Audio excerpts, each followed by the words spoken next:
In the first part, I will ask you some personal questions. First, let's talk about your daily routine. When do you wake up? I wake up like at 8 a.m. every day, but it depends because in weekends I wake up after 9 or 10 a.m. And do you think it's important to have a daily routine?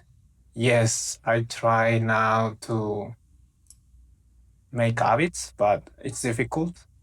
Mm, and that's it. Do you ever change your routine? Um, no, Why not?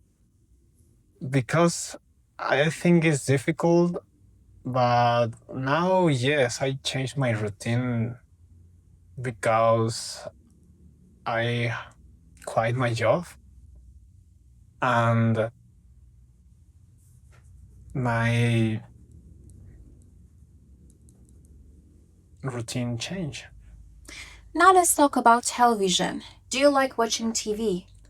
Yes, actually, I don't see too much TV because I studying and I don't have too many time to see. But I like see the series in Netflix. The last series I see was um Lost. What's your favorite TV program? My favorite TV program it's Lost because it's the last series I see and I think it have too many things to think and And how much time do you spend watching TV? maybe a day 1 hour or 2 hours. Now let's move on to talk about handwriting. Do you think handwriting will be replaced by computers? I think the handwriting it's important to make like the brain work and also in the computers because we are in the technology.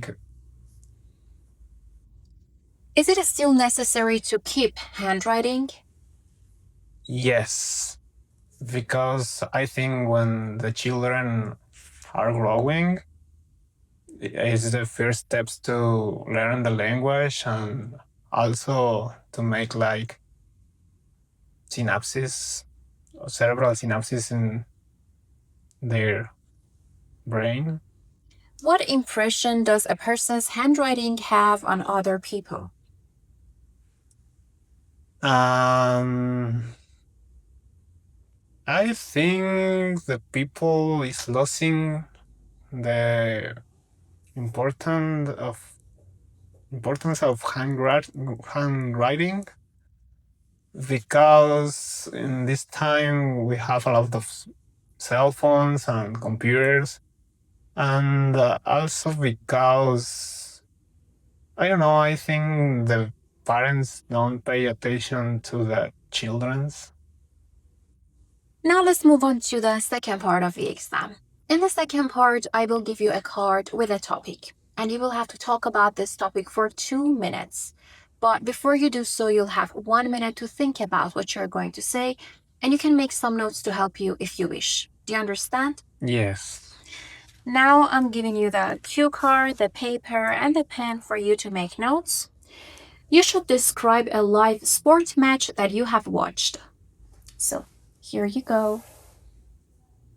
And now you have 1 minute to think about this topic, and I will let you know once your 1 minute is over. So you can start thinking now. Now your 1 minute is over, and you may talk about this topic for 2 minutes, but do not worry if I stop you. So you can start talking now. To be honest, I don't see sports. Um, but if I need to explain one game, I remember when the Copa America is playing with Brazil and Argentina. I remember in internet had a very impression of the game, and also I have friends for Argentina, and they explained me that in Argentina have like a good passion of football, and that makes me want to see the play. I just watch the play in internet, and I remember it was funny because one guy showed me their camera and with their family in Argentina, and I see all the people screaming and saying bad words when some player do a mistake or something. And also I feel like bad because Argentina don't won Brazil, and I see all the family for my friend like sad too, and was experience. Thank you very much. Can you please hand me back the papers and the pen? Yeah, thank you.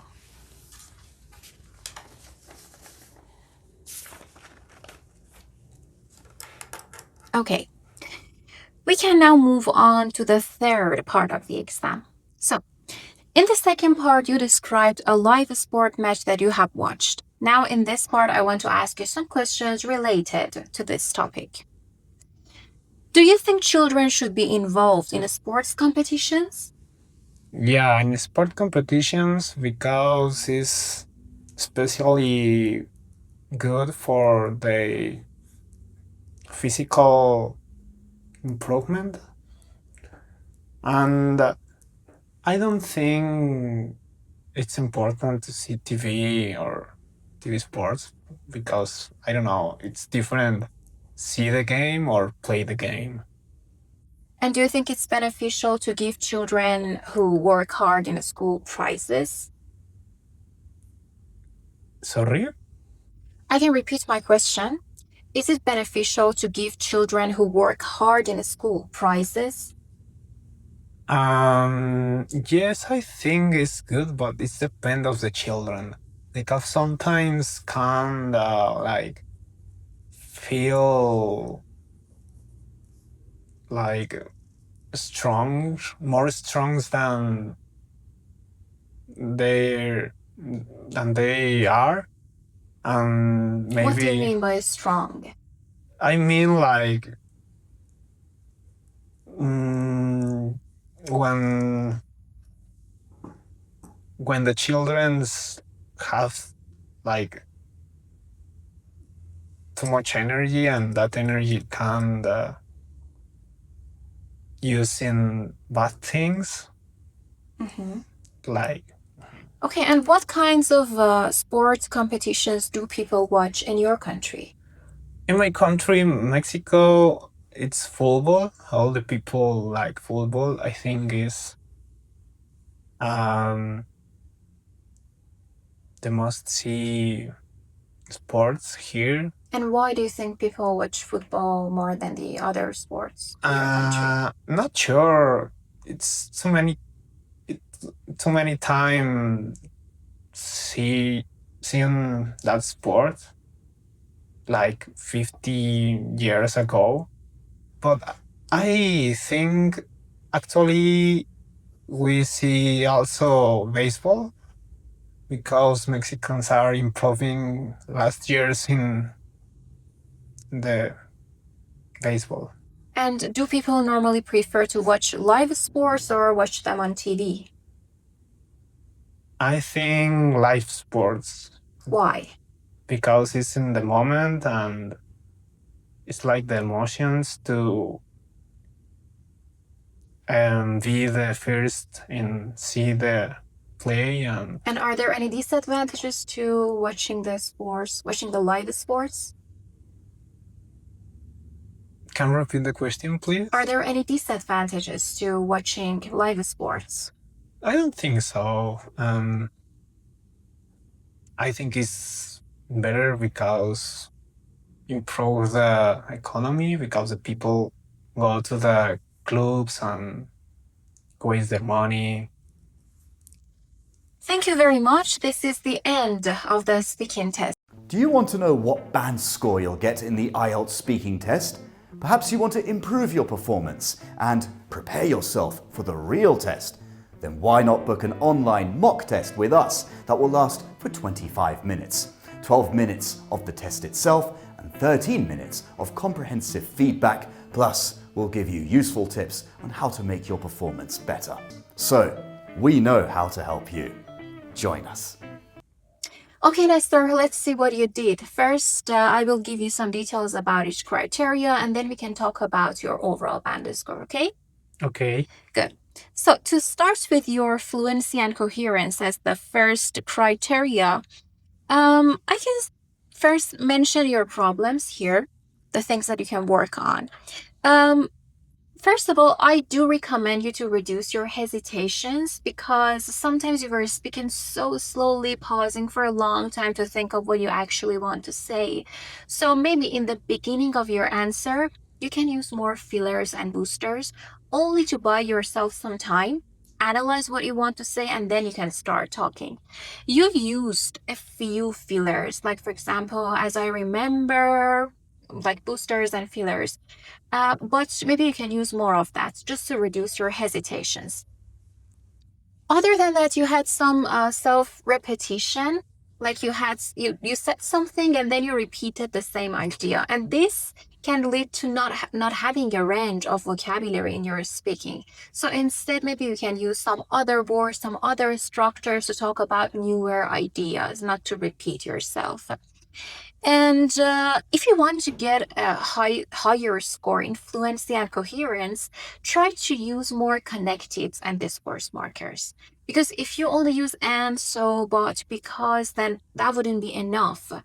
You use the word also as well, or actually, I think, discourse markers, but the thing is that maybe you could use more of them. For example, however, besides, in addition, on one hand, on the other hand, throughout the test, part 1, part 2, and part 3, wherever you think it's the correct place to use it. The last thing I should mention regarding your fluency and coherence is that make sure to cover your ideas and give the relevant answer to the question. For example, in the first part where I was asking you about the handwriting, the first question and the third question, your answer was not really related. Like, for example, the third one, I asked you about the impression that you can make on other people with your handwriting. And you gave me an answer, but it had nothing to do with the question itself. So listen carefully to the question. If you don't understand the question, then you can ask the examiner to repeat the question. No problem with that. And then make sure you're giving the relevant answer to that. So that's all about your fluency and coherence. Now to talk about your lexical resource, your vocabulary. In your vocabulary, I can say the good thing was that you were able to talk about all these familiar or unfamiliar topics too. Maybe some of them were a bit harder for you to understand or just elaborate on. Some of them were easier. But anyways, you kept talking, especially in the second part. You just kept talking for the 2 minutes and you talked about all the bullet points here. And that's a very good thing. However, I do recommend you to use a wider range of vocabulary. For example, in the first part, you use the collocations making habits, making a habit.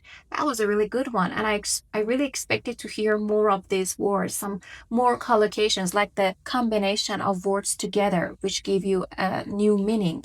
For example, I don't know, about eating, you can say to eat in moderation. That's a good collocation about eating. So if you can use more vocabulary, more collocations, or even idioms, then you can really boost your score in this part. You used, as I mentioned before, you used a few fillers and boosters, but maybe you could use more just to buy yourself some time. And don't forget paraphrasing. Paraphrase the examiner's question. Don't repeat the exact same words. Try to use some synonyms to paraphrase the question. For example, I say, do you like watching TV? You can say, I'm a big fan of watching television. So this is all about paraphrasing, using the direct synonyms to paraphrase the question or to paraphrase your own sentences. Now to talk about your grammatical range and accuracy. I can say that you can boost your score in this one really easily if you get some practice, because you are familiar with many structures, with different tenses, but the thing is that you make several mistakes, frequent mistakes while you're using them. And your mistakes just increased as you were going on with the different parts. Like in part 1, you had less grammatical mistakes, but in part 2 and especially part 3, almost in all your sentences you were making mistakes. And maybe it was because you got a bit nervous and your mind went blank, because these things happen. So first of all, try to be more careful with the mistakes you make. For example, you said too many time, which is too much time. It was mostly singular, plural, and tenses. It has the people is losing, which was people are losing. That was actually a pronunciation problem. See sports, to watch sports, to watch TV. You said again, see TV. Do a mistake. No, make a mistake. It depends on, or I used to watch. You want to talk about your past habit. Used to watch. And don't forget the subject. Maybe in your mother tongue or some other languages you speak, it is okay not to use the subject and just use the verb right there. But in English, you shouldn't forget that. You shouldn't miss the subject. Okay? And so this is all about your grammar, and be careful with the tenses, especially in the second part, because maybe the first bullet point is in present, but the next one is in past. So you were not using the tenses correctly, especially in the second part. Finally, your pronunciation. In your pronunciation, it was clear to understand what you were saying, but you were not using the pronunciation features really well. I mean, you had several mispronunciations, or more importantly, your intonation was not really good in the 3 parts. It was a bit flat while you were talking to me. So maybe you can just raise and lower your voice in a way that is more like, English intonation. And about your mispronunciations, for example, instead of I quit my job, you said I quit my job. Or study, which is study. And club, which is club. Specially, you said specially. Physical, again, physical. So the sound Z, that you pronounce it se, and je, usually, that you said usually. And some Spanish pronunciations I could hear, like it was not pure English. So make sure to use the English word with the English pronunciation, okay? Okay. So this is all about the 4 criteria. Now, what do you think of your performance? Were the topics easy for you to talk about, or it was unfamiliar? I think it's easy, but I feel nervous and I want to improve my English now. Great. Yeah, you can work on your English, because if you improve your grammar and your vocabulary range, you will absolutely do better the next time.